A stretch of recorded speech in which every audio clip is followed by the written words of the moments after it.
Guys, listen, this is it. This is the big moment. This is my interview with Steven Pressfield. If you don't know him, you should know him. He is the author of the novel, The Legend of Bagger Vance, which was made into a film. Steven has never spoken terribly highly of the film. I have personally not seen it, but it has Will Smith and Matt Damon in it, and I believe Charlize Theron is the love interest. How great is that? One of your novels made into a major motion picture with three of the leading actors of their time. Jealous a little bit, but also Steven is a little bit like a father figure to me, even though he doesn't know that. And I obviously didn't tell him because that would be so awkward.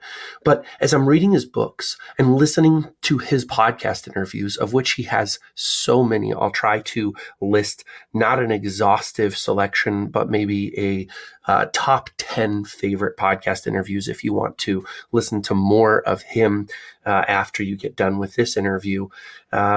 He is wise. And he is kind, and he very frequently says things that you wouldn't expect.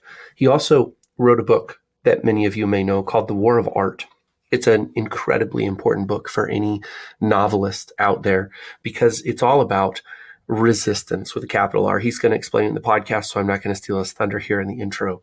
But this idea that there is a force that is out to stop us from doing our greatest good.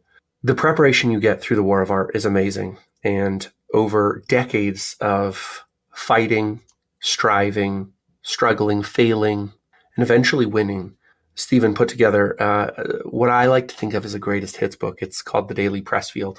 And I was fortunate enough that he sent me a copy in preparation for this interview. So I've been going through The Daily Pressfield on my Instagram channel. You can watch and follow along there. I would encourage you to buy a copy of this book, whether you buy the box set or you buy just the book itself. Go through this if you're a novelist. It really prepares you for the difficulty of writing books and not getting stuck at all of the common sticking places. And I think in ways that maybe he didn't even think about or intend, it also is going to help you be a better marketer, because marketing, as we all know, is an exercise often in what feels like futility. So please do get out there and get a copy of the Daily Pressfield. Listen to this podcast, share it with friends. If you want more interviews with people like Steven Pressfield, we need to move up yet another level in the reach that we get. And the best way to do that is for you to share this with friends. Rate the show on Apple Podcasts, on Spotify. It takes just a few moments. It doesn't have to be anything major. Just hit a star rating. And then tell people you know about this. Writers who need to hear this, share it with them, and we'll bring on more guests like Steven Pressfield. Thanks so much, and please enjoy this interview. This is TRBM Ammo Edition. If you're a published author and want to make a living writing books and selling them to avid readers, you've come to the right place.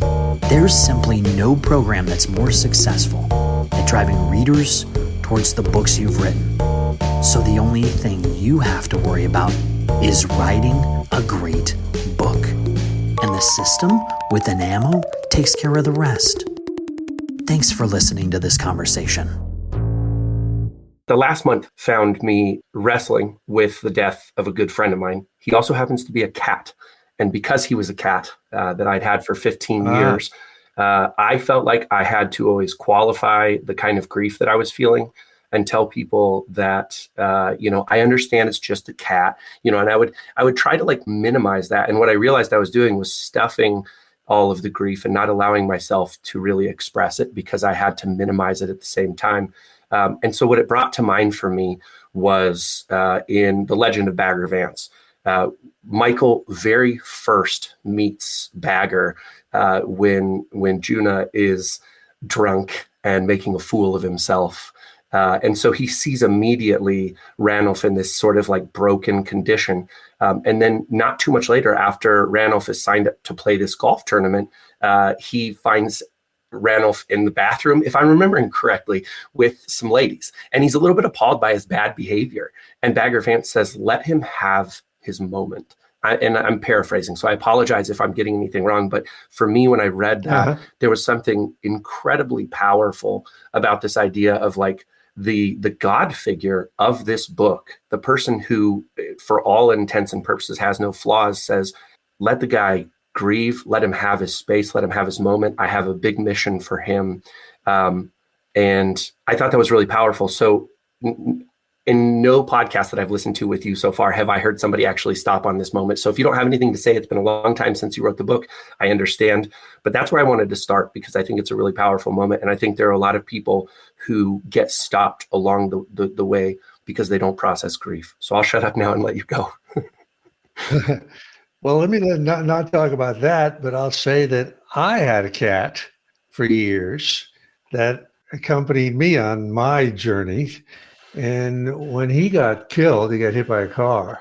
That was, it was like losing a human being. Yeah. And I mean, an animal has a presence in a family or with a person as big as a human being, or even bigger sometimes, because they're so honest and straightforward. There's no deception or anything like that. So this doesn't have anything to do with Bagger Vance, but I can certainly relate to grieving over somebody, and you think, oh, it's only a cat, but it's not only a cat. It's particularly one you've had for such a long time. I'm sure the bond between you guys was really, really deep. It certainly was for me. I think about that cat as like just about the best friend I ever had. And, an animal's never going to betray you, never going to hold anything back, never have any secrets, that a second life that they live, know, or if they have a second life, it's just their life as a cat or a dog. But I think that moment in Bagger Vance, I kind of regretted it after I wrote it, because I didn't want to see, at first I didn't want Hardy, the young boy, to see Juna in this kind of bad light. But then I thought, this is the way it should be. He should see him like this, and he should be told to, give him that space, let him do his thing.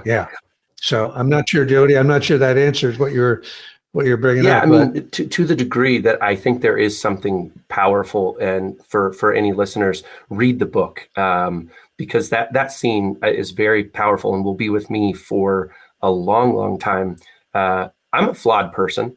I talk a lot about that in this podcast. I make a lot of mistakes along the way. I have a strange relationship with alcohol and different things like that. And you talk quite a bit about the resistance of like drugs and alcohol and things like that. So I'm very familiar with resistance. I'm using this word. I'll let you describe quickly for the listeners, even though you've described it so many times, what resistance is in your own words.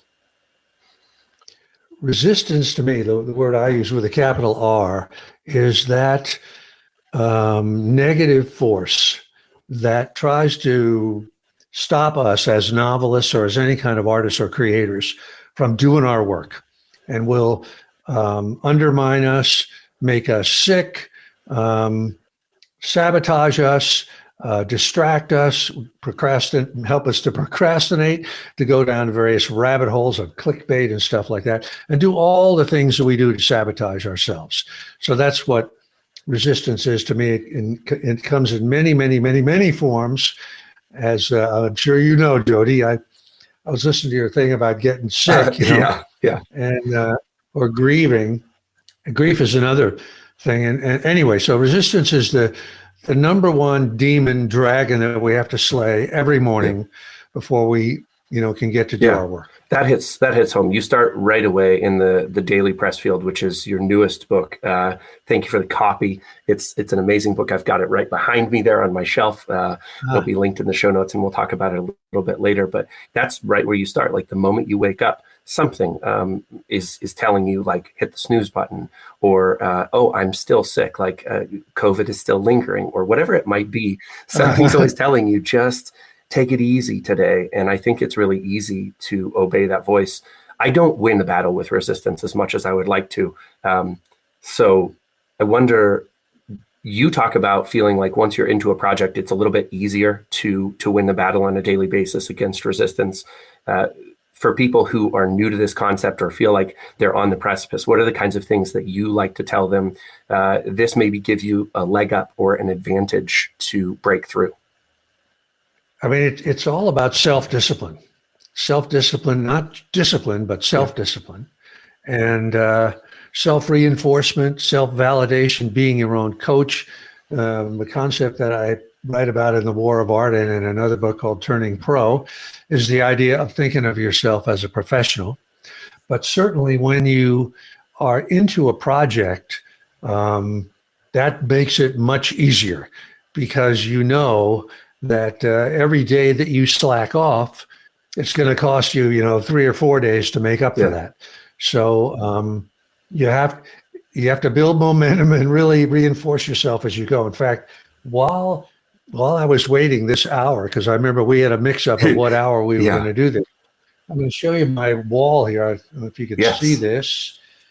The tippy top thing, I just put that up there right now, that row of just doing an outline of scenes for a new book that I'm working on.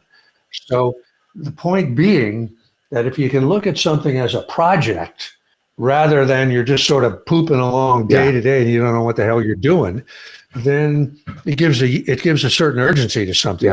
Here I am working on this thing. I got to finish the motherfucker. What is author marketing mastery through optimization, you ask? I'm going to tell you.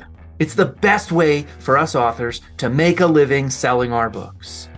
Are you tired of hearing gurus tell you your book is only good enough to be a lead magnet for services? Are you tired of feeling like you have to be a slave to social media and then frustrated when the time you spend doesn't actually help you sell books? I was too, until I found Ammo. Ammo is the only program that reliably produces results, and it works for anyone. Is it hard work? You bet. Do you have to overcome some of your own prejudices to make Ammo work for you? Absolutely. But rather than being another program that rah-rah shish-goombahs tries to get you emotionally excited only to offer unclear methods, Ammo shows you how to design profitable ads step by step through a unique, highly tested and targeted formula. The founder, Steve Piper, is a data-loving, formula-driven author who escaped the kingdom of Amazon to build a platform for himself, where he sold directly to his readers and built a loyal following and millions of copies sold.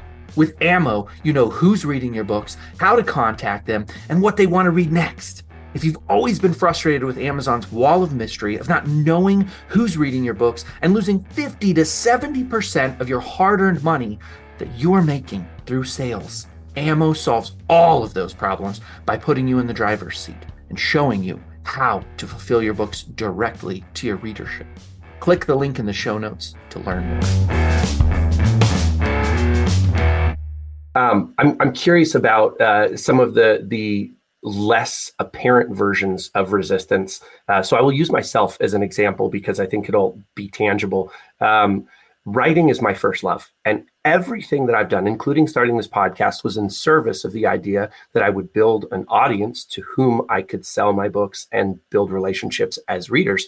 The podcast has nothing to do with my readers for the most part. People are also writers on this journey. I didn't understand what I was doing in the beginning. And so I've cultivated a parallel audience of people who don't necessarily read my work. And I'm happy that I've done this. But then, I also started a company called Self-Published Author Cooperative to help authors get their books into bookstores that don't have the traditional means. You can talk a little bit about that because maybe with the exception of The War of Art, all of your nonfiction books are published outside of the traditional stream, maybe small press, maybe self-published. I don't know exactly how you're considering them today, but there are moments, I think, inside of this where we have these ideas of how to get our writing into the hands of other people. And some of that even, I feel like maybe can be resistance. Have you experienced that? And what could you say about it? Pretty much I have a kind of a rule of thumb where I say, when in doubt, it's resistance. When you think, maybe this is legitimate, this reason that I have to, it probably is resistance. Yeah. It probably is not. And that goes hand in hand with self-doubt. That's when the thing kind of really comes up, when you're doubting the value of whatever it is that you're doing. Now, I'm not sure I understood, Jody, what you meant by how that connects with self-publishing. Sure. You mean that trying to work on self-publishing is drawing you away from actually doing your writing? Is that what you're saying? And I am excited to have this piece of the conversation as well, because I do believe that as a self-published author, in most cases, you are forced to wear multiple hats. So you have to be the writer. In some sense, you have to build your editing team around you. You have to build your proofreading team and beta readers and all these things. And then when the book is ready to go, you have to work with your artists, your layout team, your typeset team, and then you've got to launch it out into the world, and you have to be the marketer. It's like a ridiculous amount of work to get a book out there. And so I think that resistance is all over the place in the self-published author's world. Well, yes, I agree completely. And everything, all those things that you described, they're things that, like Hemingway never had to do that. Exactly. Because there was a whole apparatus, right? All he had to do was turn it into Maxwell Perkins, and the book took care of itself, But that was another world, and that world is long gone. Yeah. So just like you, I have to do all of those things. And I think most of us writers are introverts. And if you can generalize it, we really don't like to get out there and flog our own stuff, to the world. And particularly, it's really hard to say, hey, buy my stuff, read my, you really want a third person to say that on your behalf. But unfortunately, you have to do it in this world today. And there, we all have resistance to that as well. Mm-hmm. In fact, to me, overcoming the resistance of doing the writing is a piece of cake compared with overcoming my resistance to speaking in public or doing anything like that. But again, if you're going to be a pro, you just have to do it. Ryan Holiday is very articulate on this subject, and he's a great one for, he is. Yeah, right? I mean, I hope someday to have him on the podcast as well. I love your interactions with him on the Daily Stoic. You guys are brilliant when you get together too. He is a great marketer of his own stuff, a fantastic marketer of his own stuff. And if you ask him a question about that, he's kind of merciless in the sense of, you got to do it. You're kidding yourself if you don't do it. So that's a challenge we all have to face, and we all have resistance to. I am strangely soothed to hear you say that, because I think that there was a part of me that we probably all do this to a degree, or anyways, I had anticipated our conversation in some corners, and I was prepared to follow up questions that I assumed we would have in this chess game of an interview. So your answer is completely different than I thought. I sort of thought, because a lot of your fiction career has been through traditional publishers, that you might feel a little bit hesitant to the idea of a writer going out on their own and self-publishing, especially when it comes to fiction, because fiction's a tough thing. It's really difficult to write a great novel, and it's easy to get lost in the entertainment value and forget that you have to do 9 different things at once. So I was a little bit afraid that you might just say, hey, until you get a traditional publisher, you have to keep pushing at the gates. Well, I actually, almost all of my fiction has been published by traditional publishers. Yep. And I am really leery. I have a new one just done. And with my girlfriend, Diana, we now have our own little kind of publishing company. But I don't think I'm going to try to bring it out that way, because it's just too hard. Yeah. And also, sort of like what you were talking, Jody, about the audience for your podcast. Yep. Like my audience for my blog and stuff like that are also other writers. And they're interested in my books like The War of Art or, the Daily Pressfield, that are encouraging them in their writing journey, but they don't give a shit about my fiction. Right, exactly. Yeah. And I can't get them to read it. I can't get anybody to cross over. It's a whole other audience. Yeah. So fiction is a really tough animal. I haven't found any way to do it except the mainstream way. And even then, as I'm sure you know, and all of your listeners know, the mainstream publishers don't do a damn thing for you. You got to do everything yourself in terms of promoting the book. Exactly. In fact, they're asking you how big is your list? How many followers do you have? And what can you do for us? So I haven't found any good answer for that at all. The couple of things that do work, and they're hit and miss for a long time, is advertising. If you can hang in there and you have a budget to advertise, things like Facebook and Instagram, YouTube have made advertising somewhat affordable, but it's like getting the death by 1,000 cuts when you're advertising, because you're not going to figure out what resonates for so long that you're going to spend a lot of money getting there. It can work. And then the idea of getting in bookstores can work as well. I think self-published authors have a real challenge, and I am speaking directly to novelists right now in this case, have a real challenge because they don't unite. That introversion that we tend to struggle with, the loneliness of the work, oftentimes leads us not to make those deep connections with other novelists. And I dare say, I know this is somewhat true for myself, not terribly, and I've worked a lot on my own self in this area, is a sense of competitiveness. Like, my books might have the same audience as your books. And so if I'm friends with you and you're successful, what if I'm jealous? Yeah, I know this. Like, I sort of avoid friendships with other writers because when I'm sitting down to work, I don't want to think that there are like 10,000 other guys and gals trying to do the same thing. I want to think, oh, I'm the only one doing it. So I don't want to have a kind of a network. I mean, I have writer friends, but they're usually like in the movies, or they're doing something that's not really competitive at all with me. So yeah. And actually I found that I had a little publishing company, I still do, that brought out The War of Art and things like that. And for a while we were publishing other authors. Oh, okay.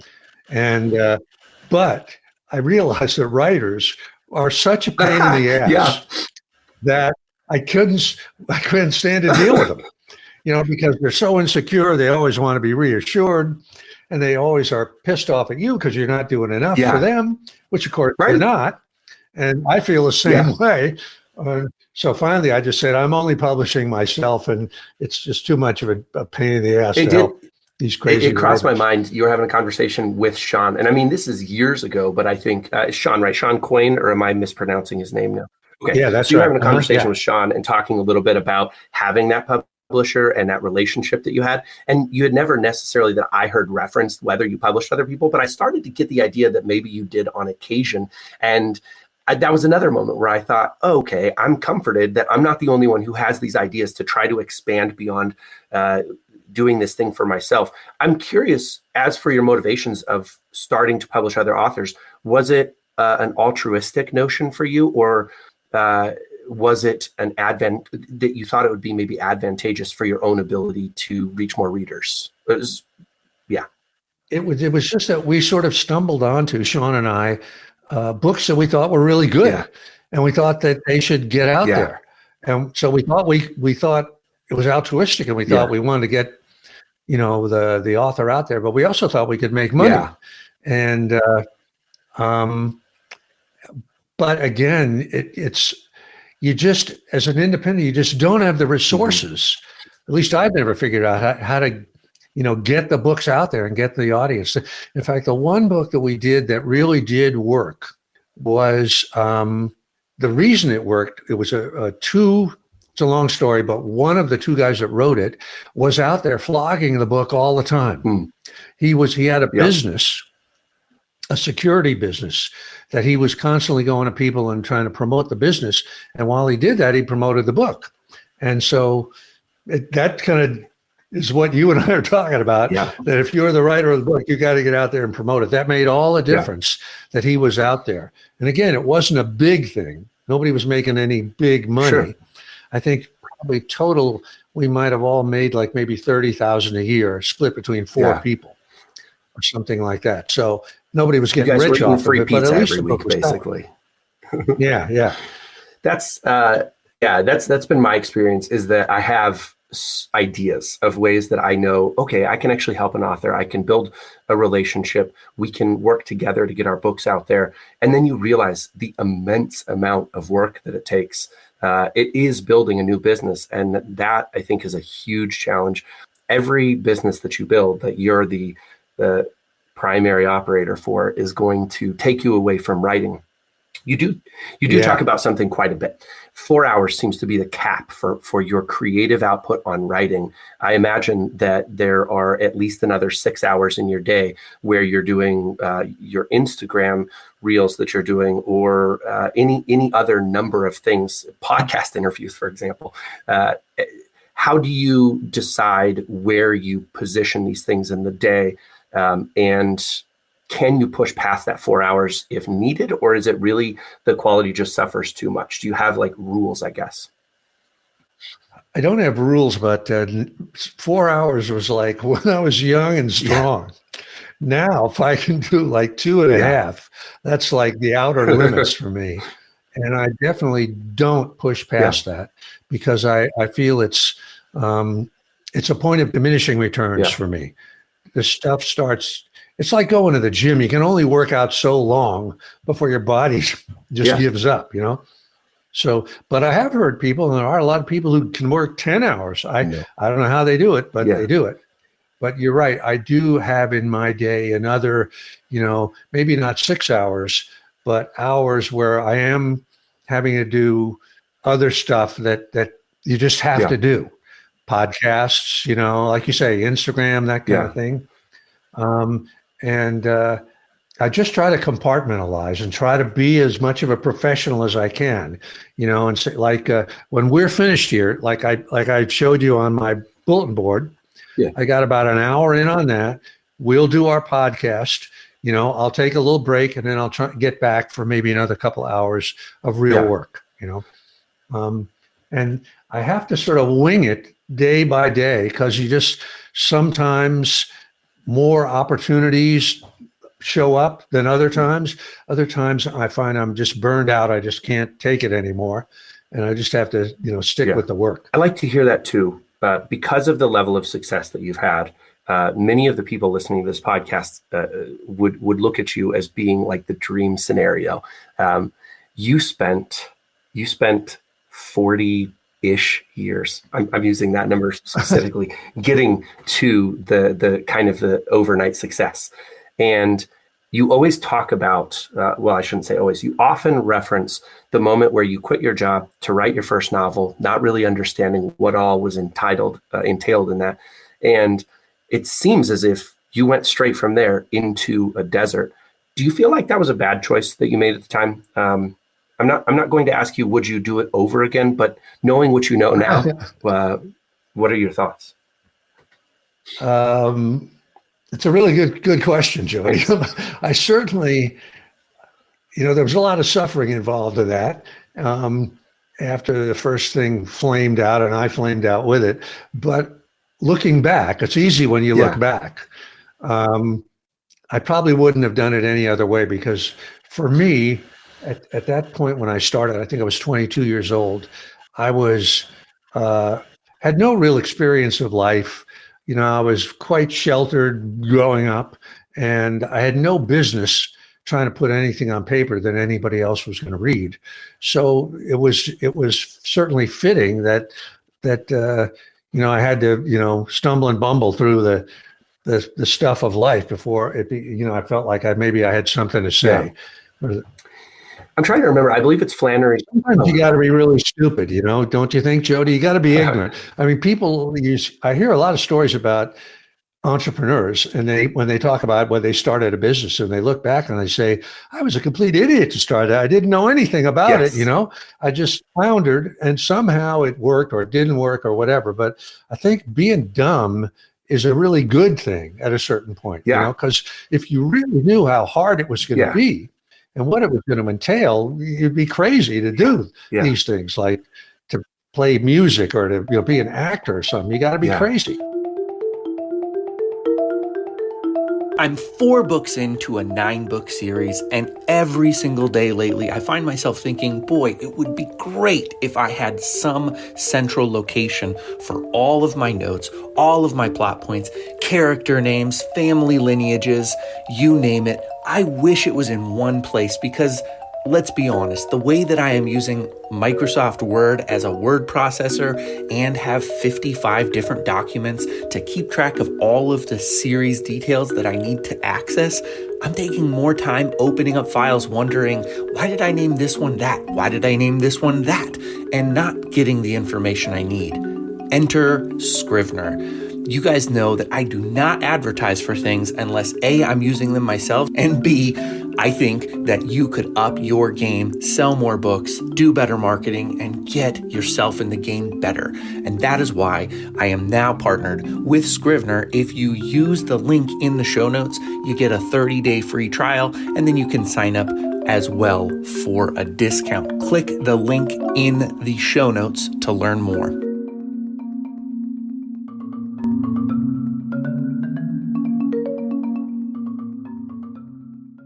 That is absolute truth. I have said similar things before, and I've even taken it so far as to say, because I am not at the point yet where many people know my name. I am not at the place where I can fully support my family on selling my novels, which is the dream. And so I'm able to look at it and say, there are days where the resistance I meet first thing in the morning is, had I known what I know now when I started this journey, there's just no chance. I've made so much good money selling houses and doing real estate investing and all kinds of other things that are fun and give you adrenaline and get you really excited. But once you're in, there's really no way out but through, it feels like. I don't know if everybody can relate to that, but I feel like once you've made this commitment, I'm going to write these novels and people are going to read them, and it's going to be this amazing experience of community through these stories. You just have to do it. I couldn't agree more. I mean, if you think about what would happen to you if you stopped, it's nothing good, right? You're just going to enter some kind of spiral, whether it involves various vices and crime. It's nothing good is going to happen. With that in mind, you talk about ego and this idea of the ego being maybe the opposing force to the muse. And I'm curious, did you ever tap into the ego along the journey? I'm talking specifically between like that first failed novel and your success. Did you ever tap into the ego to keep you going? Or are you very firmly of the belief that that is not doable?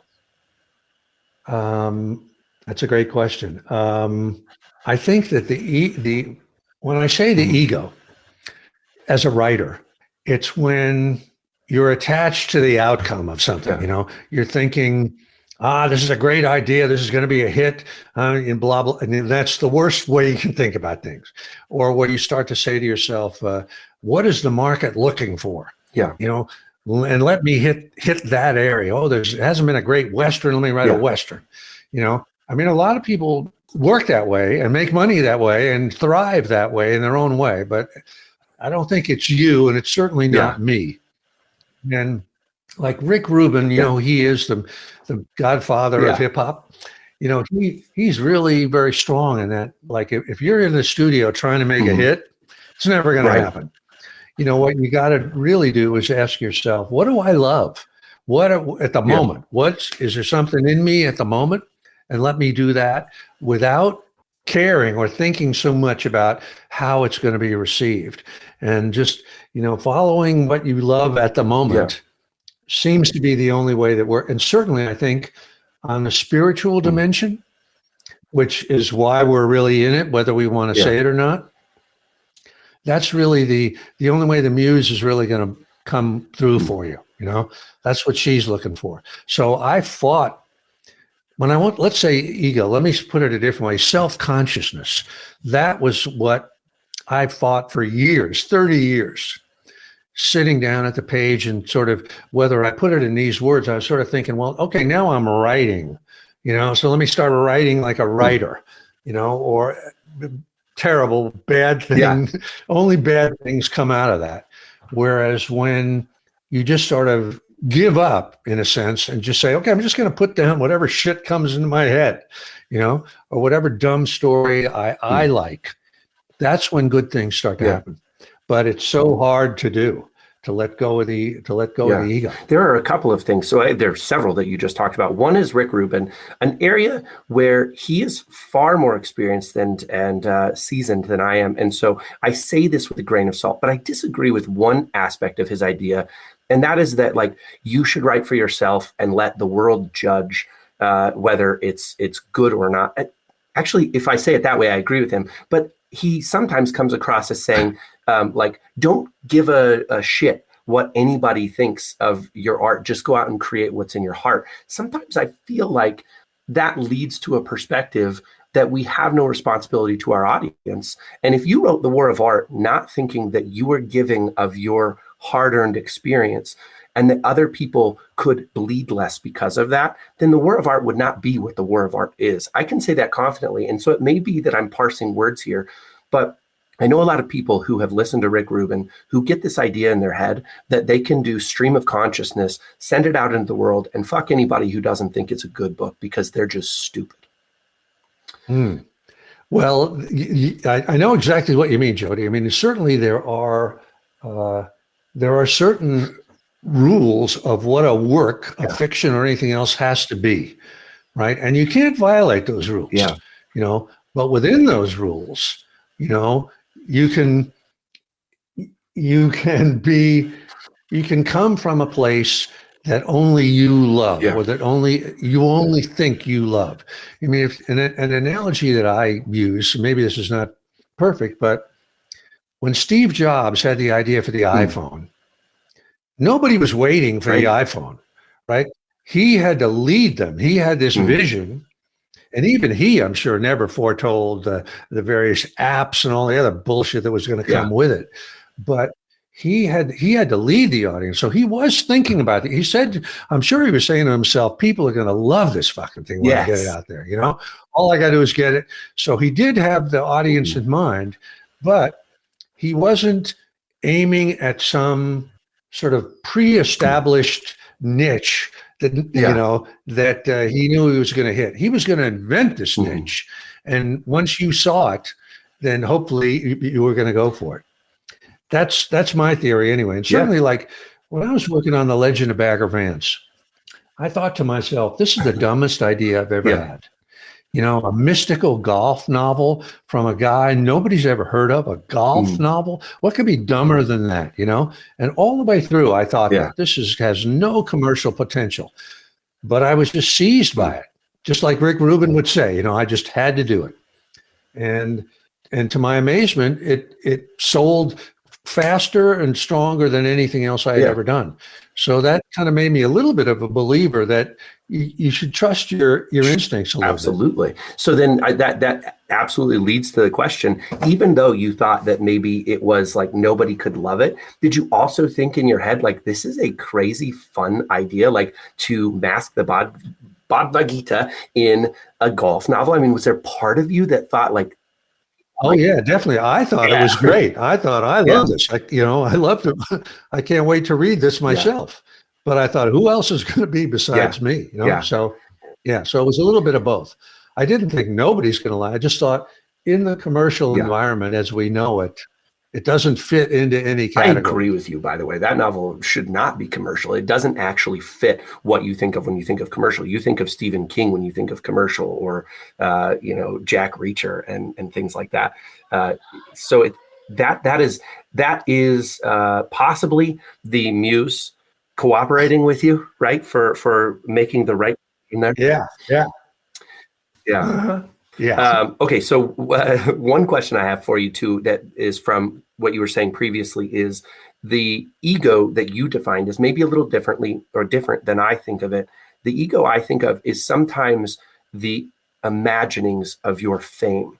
It's this deep drive in you to be successful and to have recognition. And I don't always know what's going to do it, but I can't remember a time in my life when I haven't been convinced that I'm destined to be known. Is that ego in your mind?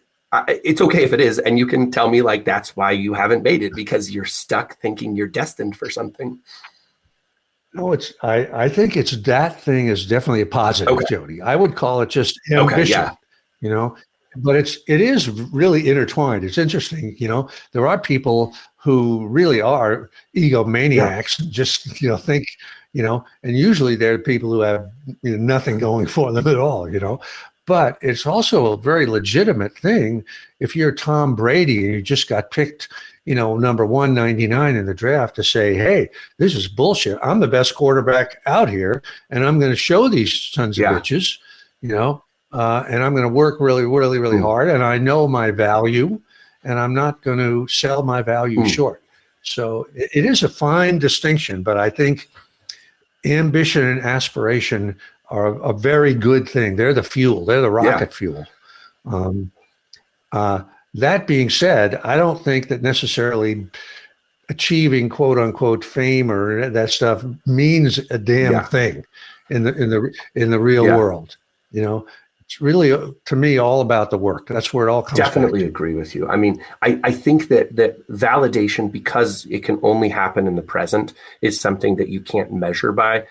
When a novel like Carrie gets recognized for what it was, I think that that's a really big deal. I think when a novel like The Legend of Bagger Vance gets recognized, it's a signal to people that something great has been done. It's when you start to hang your identity on that it becomes, I think, an issue. And it seems, referencing Tom Brady, very clear that he never hung his identity on his accomplishments. He always was saying, this is where we're going. This is what we're doing.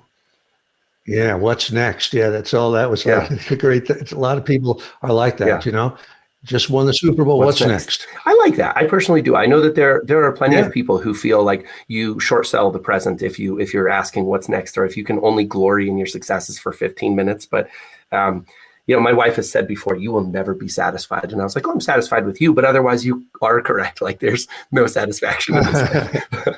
All right. So last question about the ego is, there is a fairly popular business influencer out there by the name of Alex Hormozy. Are you familiar with him? No. His idea is that you just show up every single day, do the thing, regardless of how you feel. And if you stack up enough hours over a long enough period of time, you are guaranteed success. He's the one who talked about burning dirty fuel. He calls ego sometimes like diesel. He's like, I'm not saying that you should be angry at your father and aim to prove him wrong and show him what an idiot he is. But he's like, if I didn't have my dad to try to prove wrong, I would not have woken up many, many days to do what I am doing. And he's like, now I've had to heal from the damage I did myself, but don't necessarily say no to burning what he calls the bad ego, necessarily using your hubris to get a place. Framed that way, have you experienced that, or do you still see that as just being kind of that's the cost of doing business? I have burned some dirty fuel in my day. That's true. But I certainly think that our aspiration should be to get beyond that. And that's it can be useful. And I'm sure we all have that, that drive, to prove somebody wrong, or to prove, that we aren't the bum that they think we are, that kind of thing.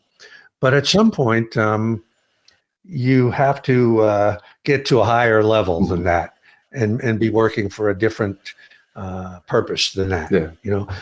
I think of the great swordsman Miyamoto Musashi, right? By the time he was doing his swords training, and when he was the greatest swordsman in Japan, blah blah blah, he certainly wasn't doing that to prove his dad wrong. He was into the higher levels of what this was all about. The aspect of greatness and the aspect of surrender and all that sort of stuff. So I do think we got to get beyond using dirty fuel. For sure. With that in mind, I'm curious, do you have conversations with your future self about where you're headed, what you want to accomplish in the coming months, years, decades? No. You're fully here. This is what I'm doing right now. This is the project. I'm sure I'm a believer in the muse. I'm a believer in inspiration coming from another dimension of reality, and that we never know what the goddess is going to give us next, what assignment she's going to give us next. And in my experience, it's always a surprise. And it's always something you say, me? Why should, what do I, yeah, I don't think you can look ahead. It's kind of a fool's journey to look ahead, I think, because life changes and you just never know. The goddess knows, but we don't. If we could get a look at that file, if we could break into the file cabinet, that might be very interesting to us, but we can't, so I'm just a believer in, I know I'm going to keep working as long as I can. As long as there's gas in the tank, I'm going to keep doing it. But what exactly I'm going to be doing, I don't know. And I'm just trying to hold myself open for whatever it is. With so based on that, though, I wonder, there's a passage in the Bible. If I knew where it was, I'd probably be a better person of faith. But anyways, it's said that God gives you the desires of your heart. And I grew up people telling me that meant that you didn't have any say in what you were going to do. You had to wait to be told like what you were supposed to do. I came to realize on my own journey that actually meant that there were desires already in my heart, that they were burbling, and that if I listened to that thing and I embraced that, those desires were in my heart. They'd been given to me, and all I had to do was act on them to bring them into reality. I think that's why I'm a writer today, is because I finally listened and I said, there's nothing else that always speaks. This one thing always speaks to me. It's always this desire, this longing. So I follow it. I think that you would agree that like the muse has pretty much stamped you as a writer, as a novelist. You've said a lot of times, and I agree, you're not writing self-help books, but you're writing something in the wisdom literature. So he's made you a novelist and a wisdom literature writer. And you can probably say that as long as you're kicking, you're writing one of those two things.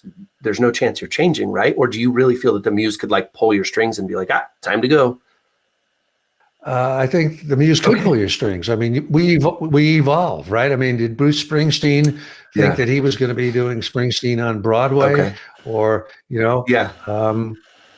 never know what the next phase may be. Actors then become directors and then become mentors to other writers and other directors and other actors. So you never know. I think it's probably all, for all of us, it's in a kind of a groove. There's a theme that carries through, but maybe we don't always know what it is. But it can evolve, and we'll be doing things we never thought we would do. You've talked enough on other podcasts about the actual prayer to the muses. I would encourage people to listen to any number of interviews because it's a common theme. I don't necessarily want to retread there, but as we're starting to talk about the spiritual dimension of all of this work, there's also a spiritual dimension to things like marketing, which my show often focuses on. I want to know from you how much of the things that you do, like working on your Instagram and putting out your series on Instagram, you've had many of them, how much of that is sort of data driven versus how much of it is a gut reaction that people need to hear this right now, and if I do it, there's a good chance that it will reap positive results? It's not data driven, and it's really kind of the way you expressed it was pretty good there, Jody. I'll have a kind of a theme will come, that I think, this would help people if I could put this theme out there, that, and it's not something that you can do in one, 2-minute thing or 1 30-second thing. It's sort of like a series that I'll do on Instagram might be 20, 5-minute or 3-minute videos. So they're like a little book if you put them all together. And I'm really doing it partly just to sort of to show the flag, to keep the brand alive, but also mostly to as a gift, because I think they'll help people. They help me. I've heard so many people talk about how much your Instagram bits have helped. Your podcasts have helped me. Your books have helped me. We're not going to talk. Well, that's good to hear, because it's sometimes you don't get a lot of feedback on that. So, thanks for that, Jody. Absolutely. It's the truth. we are coming up at the 45-minute mark. That's how much time I reserved with you. So as much as I would love to have a much longer conversation with you, I want to respect your time. We already, like you said, had kind of a whatever snafu happened there. But well, we can do this again, Jody, okay, if you perfect. want to. I would really love that because I feel like we really didn't dive into a lot of the other questions I have. And something I think would be a real treat is to discuss with the listeners of this podcast how you actually implant your themes into your novels, because you don't talk about that in a lot of other podcasts. And I know that it's something that's very precious to you, and it's precious to me as well. Like I said, I learned as much from Bagger Vance as any of the other books that I read by you is just like actually seeing the characters go through the moment, and then I am in their shoes living that moment. So again, thank you. How can people best connect with you if they want to follow along with the journey? And then also do talk about the Daily Pressfield a little bit. It's an amazing book. Thank you again for the copy. And we can wrap up. The Daily Pressfield is actually was an idea that Ryan Holiday gave me. He said, because his book, The Daily Stoic, we were talking, and he said, you should write a book like this, So I started, because you have so much content. So I started thinking about it, and I thought, people come to me, as I'm sure they come to you, Jody, and they say, I've got a book in me. How do I write a book? Or how do I do any sort of creative enterprise? And I thought a book like the Daily Pressfield, a 365-day book that you start day one, takes you all through years, like a perfect way to get that across. That sort of to make it a book that you could put beside your laptop day one as you're starting a project, and you can kind of go through it one day at a time. And so it's structured that way, like as you were referring to earlier. Chapter 1 of the Daily Pressfield says, "Resistance wakes up with me." And it talks about how the minute I open my eyes, and this is true for everybody, there's this negative force there. And in other words, that's the perfect thought for the first day of any project, that you have to accept in your heart that this is your life from now on. Every morning, the dragon's going to be there, and you're going to have to slay it. And then let's take it on to day two, it's 3, 4, 5, 6, 7. So anyway, that was the point of the Daily Pressfield. Just to say one thing here on the subject of marketing. Like I say, I have this little company with my girlfriend, Diana, who just walked in. And one of the things that we thought as far as selling the book, because we're independently publishing it, and the books are, like there's 1,000 books in our garage right now that Diana puts together one by one. And we decided to have what we're trying to think of as publishing above and beyond, to do something that Amazon can't do and that bookstores can't do. And so we offer two options. You can always buy the book on Amazon, just get the book.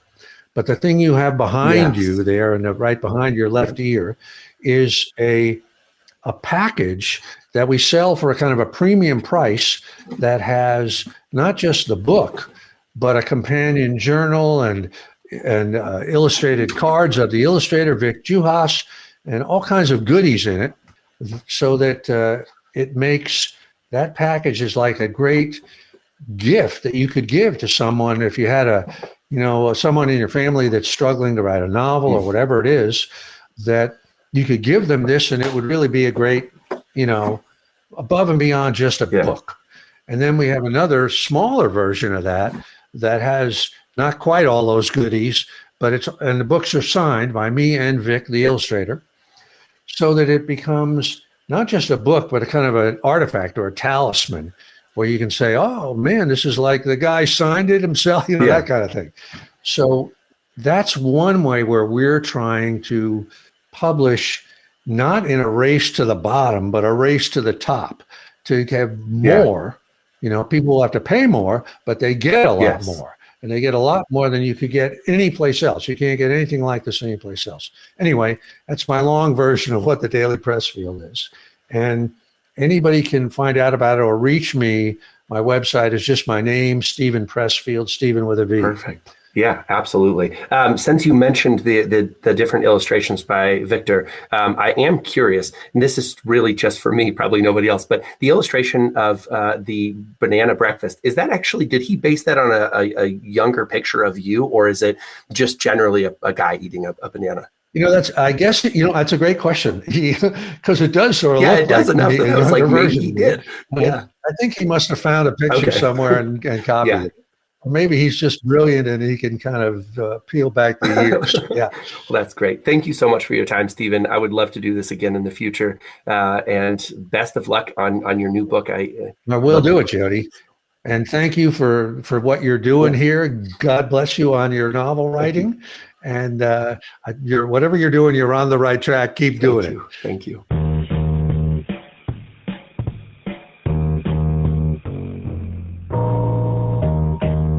Thank you for listening to TRBM. The theme music was provided by the ever-talented Christopher Talon. And hey, if you liked what you heard, share this show with other readers, because what's the point of telling stories if nobody's listening?